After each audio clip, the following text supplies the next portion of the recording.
At Crown Point, we believe in creating a real estate experience for our clients that is second to none. Educating and preparing our clients for what to expect is the best way to ensure we get you started in the right direction. As committed realtors, we are always on the go and always well caffeinated. We decided why not answer your real estate questions over a cup of coffee at some of our favorite spots. This is Coffee with Crown Point.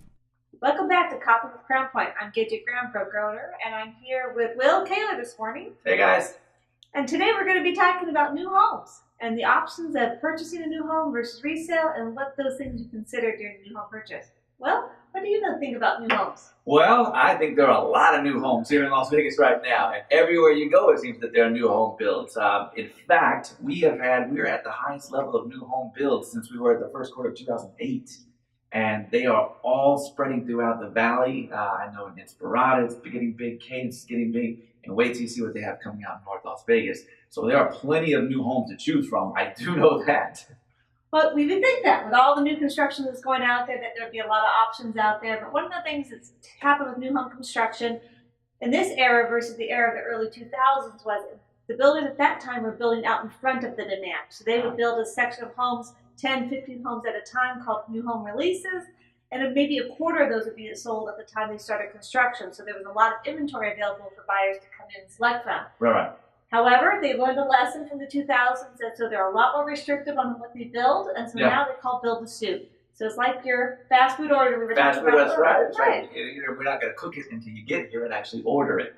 And that's actually a good point, too, because the demand now from California buyers is increasing even more so than it was because California taxes, we know, are rising. The cost of housing there is rising. And the power of the buyer itself is decreasing and declining. And so Southern Nevada is a fantastic spot for them to come and look at. But the new home builds also not only going because of the builders building to the order, but also labor issues as well. Trying to get the labor to come in and actually get those builds is also kind of taking effect into why it is also a build to suit thing. But it is smart by the builders to not get in front of themselves. But we are experiencing a labor shortage here in Nevada, as the western part of the United States is. So.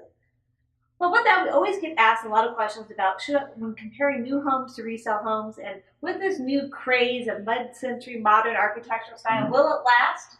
Is it going to be around? Will I get my value back at it? Will someone want to buy it in 10 years? So one of the things we know is that architectural styles change whatever era. Yes. From the Craftsman era to the look of the 60s and 70s, I forget the name of that, but then into the 80s, where we had that's when that stucco contemporary, we call it contemporary then, we wouldn't necessarily call it contemporary now, we probably refer it to more as a traditional. It is now, yes. And then in the 2000s, we saw the Tuscan and the Spanish architectural styles really take off here on the West Coast. Absolutely. So we do know this, that every era of those homes are still being bought and sold today. That is true. Yeah. So with the new style that's out, the mid-century modern, I just tell everybody to take that into consideration is that most people want to go into what's new and exciting. So if you're buying a new home, you're buying it because you're looking at some of that new and exciting architecture. So embrace it and love it.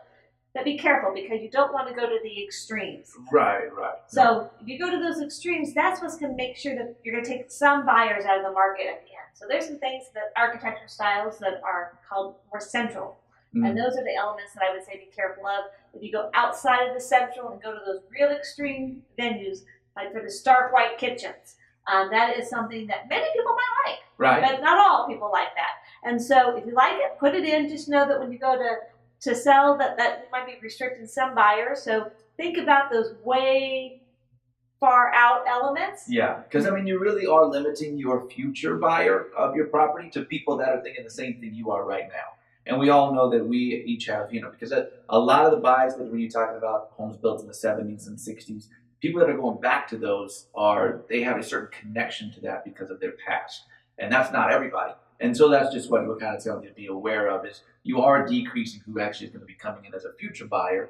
It's going to be somebody kind of like what you're thinking now, probably just in the future, or somebody that grew up in a house like that's kind of reliving that nostalgia part of it. So that's just kind of what we're saying and to kind of be aware of. I think also thinking that when the Tuscan Spanish styles came out in the 2000s, you had that more central Tuscan. It had some elements in it, might incorporate a little bit of the woods, a little bit of the irons, without going way deep into it. Right. Now, if you really love Tuscan homes, you are putting those heavy beams in, you're putting all that wood throughout. And so that's not for everybody. So the people that really love Tuscan homes and that real depth will love it, and the ones that say, I like some of it. So that's something to just take in consideration. So the other question we get asked quite a bit is, where do I invest my money best in my new home construction homes? Because they're going to be buying homes. When you buy the new home, you have your options and upgrade appointments. So that can be a fun time. Yeah. Oh, yeah. It can be a blast to go and pick your upgrades and to put your little personal touches on something that seems on the front. It seems very like everybody else, but those little bitty touches just make it feel home and feel special. But how does that reflect on what they should be doing and how many upgrades they should be doing? Well, let's just talk about the things that aren't so much fun first, because that's actually where you should be spending most of your money initially. Obviously, we all have a budget you need to work within, but those are the things you're like, oh, I can't wait to get to the cabinets, the countertops, and the flooring. But really, those things behind the walls are the things that are going to cost you the most. So let's talk about those first. If you're looking at a builder that offers 8 to 9 foot ceilings, and those are some of our price points in the $200,000 and $300,000 range here in Las Vegas, pay the upgrade for the 9 foot ceiling. It's going to make a huge difference on the resale of your home. I can tell you right now, when we're reselling the community where they offer that option, and the homes that have the 8 foot ceiling versus the 9 foot ceiling, the 8 foot ones are really, really suffering. So that's generally running a $3,000 to $5,000 price point, investment wisely made on that ceiling height. I agree. The other things are those things behind the walls, like your pre-wires, your ceiling fan pre-wires.